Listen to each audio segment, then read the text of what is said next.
thả hú xí nữa Dạ.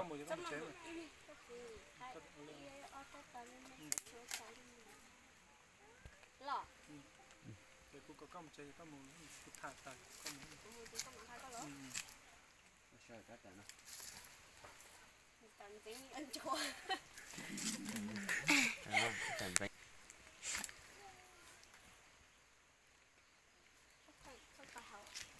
Cô chỉ qua mấy gì cô tránh cái nó đó hả? Dạ. Bé. Có gì? Cũng cái đó ta tận mê sư chưa cha đi mà.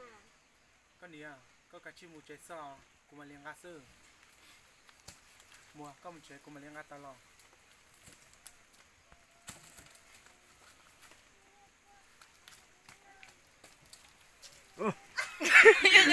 Jika kan tahu deh kata kan.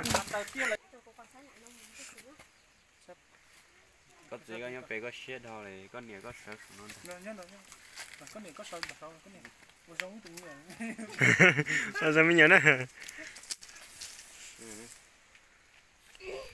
Bé. Có gì? Cũng cái đó ta tận mê sư chưa cha đi mà. Con này có cả chim một sò sò của thứ hai có là nè hai tia có tên nó của mà liền gà sư có cả chim một trái không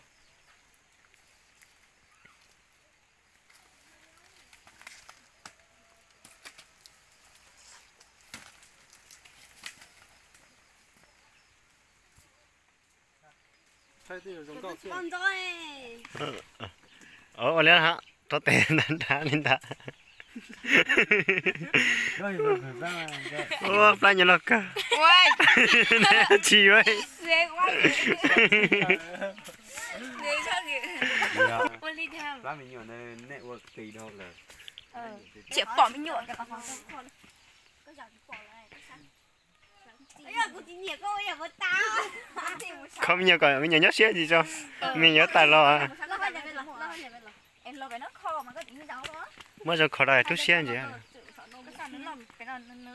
Ủa, plá lo cờ giờ tài lo thì.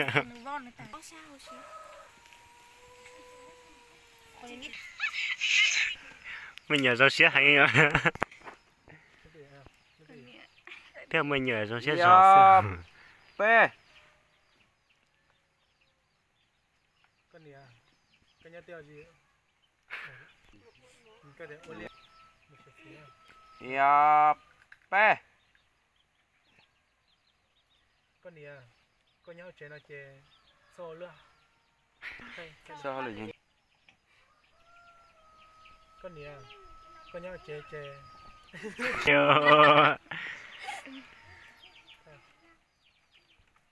Dạ. Bé.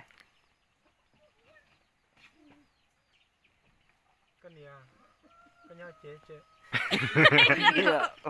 Anh nát gì? Cho nó lặt cát.